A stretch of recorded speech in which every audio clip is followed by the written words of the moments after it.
Taa, enwere m nnukwu ụgbọala obu ibu. Ọ na-amasị nnukwu ụgbọala obu ibu a ibu agwa ọrọọrọ mara mma. Taa, anyị ga-ewere ọrọọrọ ndị a tinye n'ime ụgbọala ibu anyị. Anyị ga-ewepụkwa ha site n'agwa n'agwa ma wepụkwa ha n'otu n'otu. Ọ bụ ọrọọrọ uhie uhie. Ị nwere ike ikwu uhie uhie? Uhie uhie. Ka m gwa unu ihe dị mkpa banyere uhie uhie. Uhie uhie bụ agwa sitere n'aka mkpa. Uhie uhie na-acha ka eluigwe. Aka m nwekwara ọzọ. Uhie uhie na-eme ka anyị nwee udo. Ụgbọala ibu anyị ejupụtala n'agwa uhie uhie.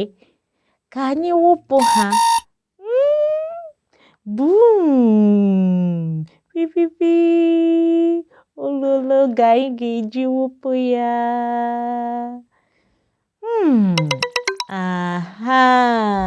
Ka anyị hụ agwa ọrọọrọ ole anyị nwere. 1, 2, 3, 4 na 5. Unu mere nke ọma.